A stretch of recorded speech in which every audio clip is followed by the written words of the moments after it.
আমরা কিভাবে বুঝবো যে আল্লাহ রাব্বুল আলামিন আমাকে আপনাকে ভালোবাসেন কিনা? যে প্রত্যেকটা জিনিসের কিছু আলামত আল্লাহ রসুল দিয়ে গেছেন।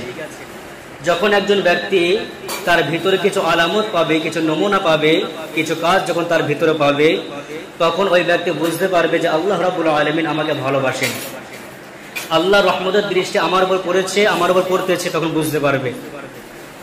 আজকে ওই বিষয় আলোচনা করব যার ভিতরে চারটা আলামত পাওয়া যাবে। কোনো ব্যক্তি যদি তার ভিতরে চারটা গুণ, চারটা আলামত পায়, তাহলে ওই ব্যক্তি বুঝে নেবে যে আল্লাহ রাব্বুল আলামিন ওই ব্যক্তিকে ভালোবাসেন, আল্লাহ রহমতের দৃষ্টি ওই ব্যক্তির উপর পড়েছে, ওই ব্যক্তিকে আল্লাহ পছন্দ করেন। আজকে আমরা অনেক মানুষ নামাজ পড়ি, তাই না? 5 ওয়াক্ত নামাজকেও আদায় করি, আল্লাহর প্রত্যেকটি বিধিবিধানকে আদায় করার চেষ্টা করি। তারপরেও দেখা যায় আমাদের দ্বারাই কত অন্যায় হয়ে যায়, কত অশ্লীল কাজ হয়ে যায়, কত আল্লাহর অসন্তুষ্টমূলক কাজ হয়ে যায়। আবার অনেকে দেখা যায় ঠিকমতো আল্লাহর হুকুমকে আদায় করে না, তারপরেও দেখা যায় আল্লাহ রাব্বুল আলামিন ওই ব্যক্তিকে অনেক ভালোবাসেন, অনেক পছন্দ করেন। তো দেখেন, যদি আপনার ভিতরে চারটা গুণ পেয়ে যান, চারটা কাজ পেয়ে যান, তো আপনি বুঝে নেবেন যে আল্লাহ রাব্বুল আলামিন আপনাকে দুনিয়াতে সম্মানিত করতেছেন, আল্লাহ আপনাকে ভালোবাসেন। হাদিসে রিসার্চ করে যে অনেকগুলো গুণ এসছে, তার ভিতরে চারটা আলামত বেশি এসছে। আল্লাহ রসুল বলেন, 1 নম্বর হচ্ছে আল্লাহ রাব্বুল আলামিন যাকে ভালোবাসবেন তাকে দুনিয়ার সর্ব জায়গায় তাকে সম্মানিত বানাবেন, তাকে সম্মান দান করবেন। তাকে সম্মান কারা করবে?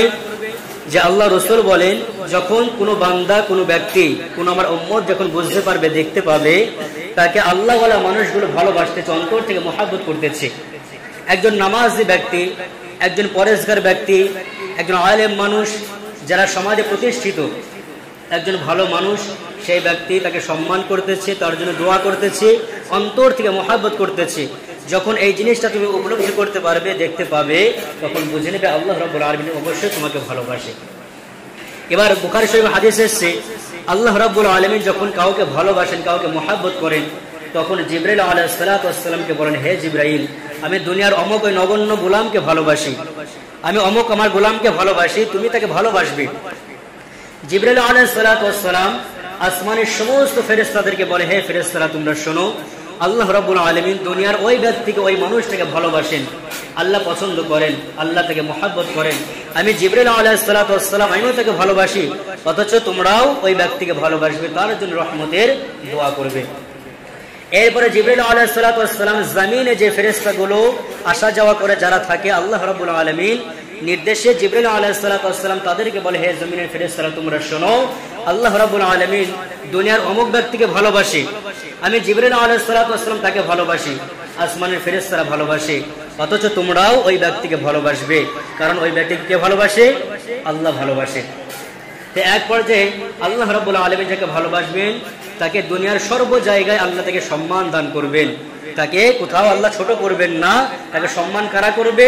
যারা আল্লাহওয়ালা মানুষগুলো যখন দেখা যাবে তাকে সম্মান করতেছে, ভালোবাসতেছে, মহাব্বত করতেছে, কদর করতেছে, তাকে এড়িয়ে কেউ চলতেছে না, তাকে দেখে হিংসা করতেছে, রাগ করতেছে না, সম্মানের সঙ্গে তার সঙ্গে কথা বলতেছে, বুঝে নিতে হবে যে আল্লাহ রাব্বুল আলামিন আমাকে অবশ্যই ভালোবাসেন।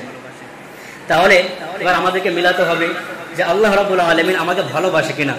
যখন আপনি দেখবেন কোন একটা জায়গায় গেলেন, নামাজি অনেক মানুষ রয়েছে, আল্লাহওয়ালা মানুষ রয়েছে, তারা আপনাকে ভালোবাসতেছে, তারা আপনাকে কাছে টেনে নিচ্ছে, সম্মানী মানুষগুলো আপনাকে সম্মান করতেছে, তখন বুঝে নেবেন যে আল্লাহ অবশ্যই আমাকে ভালোবাসেন। 2 নম্বর, আল্লাহ রসুল যে আলামতটা বলেছেন যে আল্লাহ রাব্বুল আলামিন যাকে ভালোবাসবে, যার ভেতরে এই আলামতটা পাওয়া যাবে, আল্লাহ তাকে ভালোবাসেন। 2 নম্বর হচ্ছে লাগাতার তাকে আল্লাহ রাব্বুল আলামিন বিপদে পরীক্ষা করবেন, তার উপরে মুসিবত আসতেই থাকবে, একের পর এক বিপদ মুসিবত আসতেই থাকবে।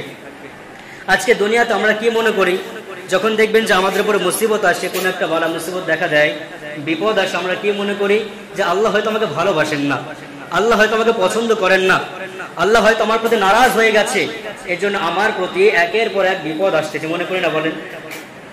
কিন্তু আপনি ইতিহাস যদি দেখেন যে আল্লাহ রাব্বুল আলামিন সবচেয়ে নবীদেরকে বেশি বিপদ দিয়েছেন। নবীদের কোনো গুনাহ ছিল? বলেন তো। নবী আলাইহিস সালাতু ওয়াস সালামদের কোনো গুনাহ ছিল না। সাহাবায়ে কিরামদের জীবনে দেখেন, তাদের জীবনে সবচেয়ে বেশি কষ্ট ছিল, তারা কষ্টে দিন কাটিয়েছে। আর আল্লাহ রাব্বুল আলামিন যাকে যত বেশি ভালোবাসবে তাকে সবচেয়ে বেশি পরীক্ষার সম্মুখীন করাবেন, পরীক্ষায় ফেলবেন। আপনি কোরআনের দিকে তাকান, আল্লাহ রাব্বুল আলামিন সবচেয়ে ইব্রাহিম আলাইহিস সালাতু ওয়াস সালামকে বেশি পরীক্ষায় ফেলেছিলেন। যে একের পর এক পরীক্ষা। ইব্রাহিম আলাইহিস সালাতু ওয়াস সালামকে নিয়ে আল্লাহ অনেক আয়াত নাযিল করেছেন, কত পরীক্ষায় আল্লাহ ফেলেছেন। আল্লাহ তাকে সন্তান দান করেছিলেন না, এক পর্যায়ে সন্তান দান করলেন, আবার কোরবানির নির্দেশ দিলেন যে সন্তানকে কোরবানি দিতে হবে আমি আল্লাহর জন্য, আমি আল্লাহকে খুশি করার জন্য। আবার তাকে অগ্নিতে পড়তে হয়েছিল, কত পরীক্ষার, বড় বড় পরীক্ষার সম্মুখীন তাকে হতে হয়েছিল। কিন্তু ইব্রাহিম আলাইহিস সালাতু ওয়াস সালাম যত পরীক্ষায় তার জীবনে এসেছে প্রত্যেকটা পরীক্ষাতে উত্তীর্ণ হয়েছেন, পাশ করে গেছেন। এক পর্যায়ে আল্লাহ রাব্বুল আলামিন তার প্রতি খুশি হয়েছেন। এজন্য আল্লাহ রাব্বুল আলামিন যাকে ভালোবাসবেন, আল্লাহ রাসূল বলেন আল্লাহ যাকে কোনো বান্দাকে মহব্বত করে, ভালোবাসে, আল্লাহ থেকে আরো কাছে পাওয়ার জন্য, কাছে টেনে নেওয়ার জন্য তাকে একের পর এক বিপদের মধ্যে ফেলে দেবেন। আর যখন দেখবেন যে আপনি নামাজ পড়তেছেন, আপনি ভালো কাজ করতেছেন, আপনার জীবনে কোনো বিপদ নেই, কোনো মুসিবত নেই, কোনো অঘটন আপনার জীবনে কিছু নেই, কোনো সমস্যা নেই, কোনো পেরেশানি নেই, তখন বুঝে নেবেন যে আল্লাহর আপনি এখনো প্রিয় বান্দা আপনি হতে পারেননি। তাহলে বিপদ কিন্তু দুইটা কারণ আসে। একটা জিনিস বোঝেন, আপনি নামাজ পড়তেছেন, আল্লাহর গোলামি করতেছেন, আল্লাহর প্রত্যেকটা বিধিবিধানকে বাস্তবায়ন করতেছেন, আপনি আল্লাহকে খুশি করার জন্য অনেক ত্যাগ স্বীকার করতেছেন, কষ্ট করছেন। এমন সময় দেখা গেল আপনার জীবনে বিপদ আসতেছে, বুঝবেন এটা হচ্ছে আল্লাহর পরীক্ষা। কি হবে এটা? আল্লাহর পরীক্ষা। আল্লাহ আপনাকে যাচাই করতেছে, আমার এই বান্দা দেখি আমি বিপদ দেওয়ার কারণে আমার থেকে দূরে সরে যাই কিনা, আল্লাহ পরীক্ষা করবেন। আরেকটা দেখবেন বিপদ আসে গুনাহের কারণে, আপনি নামাজ পড়তেছেন না, আল্লাহর হুকুম আদায় করছেন না, আল্লাহর নাফরমানিমূলক কাজ করতেছেন, কিন্তু আপনার উপর বিপদ আসতেছে, আপনি গুনাহের কাজ করতেছেন, আপনার উপর বিপদ আসছে, তখন বুঝে নেবেন এই বিপদ আল্লাহর পরীক্ষা নয়, এই বিপদটা হচ্ছে আপনার গুনাহের ফল। গুনাহের জন্য আল্লাহ রাব্বুল আলামিন বিপদ দিয়ে আপনাকে পরিবর্তন করার চেষ্টা করতেছে।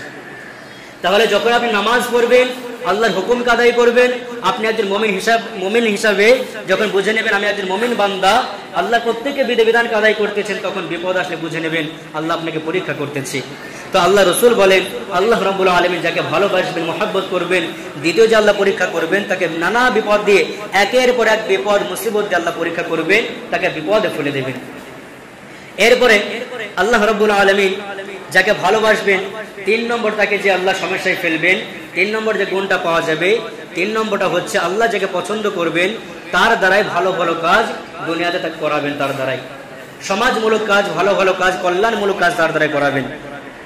যখন দেখবেন যে আপনার দ্বারাই সমাজের কিছু উন্নত হচ্ছে, আপনার দ্বারা মসজিদ মাদ্রাসা ভালো কিছু উন্নত হচ্ছে, আপনার দ্বারাই গ্রামের মানুষ, আপনার পরিবারের মানুষ, আপনার এলাকার মানুষ আপনার দ্বারা উপকৃত হতে পারছে, আপনার দ্বারা ভালো ভালো কাজ হচ্ছে, এবং আল্লাহ রাব্বুল আলামিন আপনাকে দুনিয়া থেকে দূরে সরিয়ে রেখেছেন, যে আপনি দুনিয়া থেকে বিমুখ হয়ে যাচ্ছেন, আপনি বেশি বেশি যে কাজ করলে আল্লাহ খুশি হবে, সমাজমূলক কাজ বেশি বেশি করতেছেন, তখন বুঝে নেবেন আল্লাহ অবশ্যই আপনাকে ভালোবাসে, আল্লাহ আপনাকে যে এই কাজগুলো করাচ্ছেন, আল্লাহ রহমতের দৃষ্টি আপনার উপর পড়ে গেছে। তাহলে আল্লাহ রাব্বুল আলামিন যাকে পছন্দ করবেন, যাকে ভালোবাসবেন, 3 নম্বর যে গুণটা হচ্ছে তার দ্বারা আল্লাহ রাব্বুল আলামিন ভালো ভালো কাজ করাবেন। যখন দেখবেন যে আমার দ্বারা ভালো ভালো কাজ হচ্ছে, আমার দ্বারা সমাজে উন্নত হচ্ছে, আমার দ্বারাই কল্যাণমূলক কাজ হচ্ছে, আমার দ্বারা একজন ব্যক্তি উপকৃত হতে পারছে, আমার দ্বারা ভালো ভালো কাজ হচ্ছে, যে কাজগুলো আল্লাহ খুশি হবে, যে কাজগুলো শয়তান নারাজ হয়ে যাবে, এমন কোন কাজ আমার দ্বারা হচ্ছে, তখন বুঝে নেবেন আল্লাহ রাসূলের হাদিস অনুযায়ী যে আল্লাহ রাব্বুল আলামিনের আমার উপর রহমতের দৃষ্টি পড়ে গেছে, আল্লাহ অবশ্যই আমাকে ভালোবাসে। তাহলে 3 নম্বর আলামত গেল। 4 নম্বর আল্লাহ রাসূল বলেন আল্লাহ যাকে ভালোবাসবেন, 4 নম্বর গুণ যার ভিতরে পাওয়া যাবে, আল্লাহ ওই ব্যক্তিকে পছন্দ করেন, ওই ব্যক্তিকে ভালোবাসেন। 4 নম্বর গুণটা কি? আল্লাহ রাব্বুল আলামিন যাকে ভালোবাসবেন তাকে অন্যায় কাজ থেকে বিরত রেখে ভালো কাজ তার দ্বারাই করাবেন। এখন ধরেন আপনি আগে ঠিকমতো নামাজ পড়তেন না, অনেক আছে আগে কন্টিনিউ জুয়া খেলতেন, মদ্যপান করতেন, যত রকম খারাপ কাজ রয়েছে, অশ্লীল কাজ করতেন, হারাম কাজে লিপ্ত থাকতেন, কিন্তু বর্তমানে এখন আপনি সমস্ত অন্যায়গুলোকে পরিত্যাগ করে দিয়েছেন, ছেড়ে দিয়েছেন। আপনি আগে মদ্যপান করতেন, এখন করেন না। আপনি আগে জিনার কাজে লিপ্ত হয়ে যেতেন, এখন যান না। আপনি আগে আল্লাহ নাফরমানিমূলক কাজ করতেন, এখন করেন না। আপনি আগে নামাজকে তরক করতেন, এখন নামাজ আদায় করতেছেন। তো বুঝে নেবেন আল্লাহ আপনাকে ভালোবাসেন, আল্লাহর রহমতের দৃষ্টি আপনার উপর পড়ে গেছে। কারণ আল্লাহ রাব্বুল আলামিন যাকে ভালোবাসবেন তাকে দিয়েই ভালো কাজ করাবেন, তাকে সৎ পথে আল্লাহ নিয়ে আসবেন। কারণ আল্লাহ চান না এই বান্দা অন্যায় কাজে থাক, আমার নাফরমানিমূলক কাজ করুক, পরকালে এই ব্যক্তির ঠিকানা জাহান্নাম হয়ে যাক, আল্লাহ কখনো চাবেন না। এজন্য আল্লাহ যাকে ভালোবাসবেন তাকে অন্যায় থেকে সরিয়ে ভালোর পথে আল্লাহ নিয়ে আসবেন। আবার দেখেন দুনিয়াতে একজন ব্যক্তি আগে অন্যায় কাজ করত, কিন্তু বর্তমানে ভালো হয়ে গেছে, কত মানুষ তাকে উপহাস করে না, যে সে যদি কোনো উপদেশ দিতে যায় এমনও কথা বলে, আগে তুমি কি ছিল আমরা সকলে জানি, তোমার ক্যারেক্টার কি ছিল, তোমার চরিত্র কি ছিল, তোমার আখলাক ব্যবহার কি ছিল আমরা জানি, এখন আমাদেরকে আর জ্ঞান দিতে এসে উপদেশ দিতে এসে। অনেকে বলে না, আগে এই পেছনের তার অপকর্মগুলো দিয়ে অনেক মানুষ খোটা যায়, আল্লাহ রাসূল দিতে নিষেধ করেছেন। কারণ আল্লাহ এই ব্যক্তিকে ভালোবাসে বলেই আল্লাহ রাব্বুল আলামিন গুনার কাজ থেকে তাকে সরিয়ে ভালোর কাজে আল্লাহ তাকে ধাবিত করে দিয়েছেন। আজকে দেখেন আল্লাহ রাব্বুল আলামিন যাদেরকে ভালোবাসতেন তাদেরকে আল্লাহ বিপদ দিয়েছেন, মুসিবত দিয়েছেন, ভালো রাস্তায় তাদেরকে আনিয়েছেন। প্রত্যেকটা নবীদেরকে আল্লাহ রাব্বুল আলামিন কষ্ট দিয়েছেন, ভালো রাস্তায় তাদেরকে আল্লাহ রেখেছিলেন। কিন্তু আল্লাহ রাব্বুল আলামিন আবু জাহাল, ফিরাউন, উতবা, সাইবা এদেরকে তো আল্লাহ রাব্বুল আলামিন পরিবর্তন করেননি। আল্লাহ কেন করেন? এদেরকে আল্লাহ ভালোবাসতেন, এরাও কিন্তু আল্লাহর গোলাম ছিল, এরাও আল্লাহর বান্দা ছিল, কিন্তু আল্লাহ রাব্বুল আলামিন এদেরকে ভালোবাসতেন না। কিন্তু আল্লাহ যাকে ভালোবাসবে তাকে অন্যায় থেকে আল্লাহ তাকে দূরে সরিয়ে রাখবেন। ফিরাউন নিজেকে খোদা বলে দাবি করত, নমরুদ নিজেকে খোদা বলে দাবি করেছিল, আবু জাহাল এত অত্যাচার নবীকে করেছিল, কিন্তু আল্লাহ তাকে হিদায়াত দেননি, তাকে আল্লাহ ভালো রাস্তায় আনেননি। কিন্তু নবীজির চাচা হামজা রাদিয়াল্লাহু তাআলা আনহু, হানজালা রাদিয়াল্লাহু তাআলা আনহু, এই সমস্ত সাহাবায়ে কিরামদেরকে তারা আগে অন্যায় কাজ করত, কিন্তু আল্লাহ তাদেরকে যখন ভালোবেসেছেন, মহব্বত করেছেন, এদেরকে অন্যায় থেকে দূরে সরিয়ে ভালো রাস্তায় আল্লাহ তাদেরকে এনেছেন। এজন্য আপনি নামাজ পড়েন, যদি এই আলামতগুলো আপনার ভেতরে না পান তাহলে বুঝে নেবেন যে আল্লাহ রাব্বুল আলামিন আপনাকে এখনো ভালোবাসেন না, আল্লাহ আপনাকে মহব্বত করেন না। যেহেতু আপনার ভিতরে যখন এই আলামতগুলো পেয়ে যাবেন যে আমাকে মানুষ সম্মান করতেছে, মানুষ আমাকে ভালোবাসতেছে, মানুষ আমাকে খারাপ নজরে দেখতেছে না, হিংসার দেখায় আলাদা আর অন্তর থেকে সম্মান করা হচ্ছে আলাদা। যখন দেখবেন একজন নামাজি ব্যক্তি আমাকে সম্মান করতেছে, আমাকে ভালোবাসছে, বুঝে নেবেন যে অবশ্যই আল্লাহ আপনাকে ভালোবাসেন, আল্লাহ আপনাকে মহব্বত করেন। যখন দেখবেন যে আপনি নামাজ পড়তেছেন, ভালো কাজ করতেছেন, আপনার উপর বিপদ আসতেছে, বুঝে নেবেন আল্লাহ আমাকে ভালোবাসেন, আল্লাহ আমাকে পরীক্ষা করতেছেন, আর আমি যাতে করে আল্লাহর আরো আনুগত্য হতে পারি, আল্লাহর গোলামি করতে পারি, আল্লাহর কাছাকাছি নৈকট্য লাভ করে আল্লাহর কাছাকাছি পৌঁছাতে পারি, এজন্য আল্লাহ আমাকে ধারাবাহিকভাবে বিপদে পরীক্ষা করতেছেন। 3 নম্বর, যখন দেখবেন যে আমার দ্বারা ভালো ভালো কাজ হচ্ছে, সমাজমূলক কাজ হচ্ছে, আমার দ্বারা মানুষের উন্নতি হচ্ছে, উপকার হচ্ছে, আমার দ্বারা একজন ব্যক্তি উপকৃত হতে পারছে, তখন বুঝে নেবেন যে আল্লাহ অবশ্যই আমাকে ভালোবাসেন। আর 4 নম্বর যেটা বললাম, যে গুনার কাজ যখন বন্ধ হয়ে গিয়ে যখন আপনার দ্বারা নেক কাজ হবে, ভালো কাজ হবে, তখন বুঝে নেবেন যে আল্লাহ রাব্বুল আলামিন আমাকে ভালোবাসেন। এজন্য আমরা যারা নামাজ পড়তে আসতেছি, আমরা চেষ্টা করব যে আল্লাহর রহমত থেকে আমরা কেউ যেন বঞ্চিত না হই। আল্লাহ আমাদের সবাইকে ভালোবাসেন, আল্লাহ যদি আমাদেরকে ভালো না বাসতেন না তাহলে আমাদেরকে আল্লাহ রিজিক দিতেন না।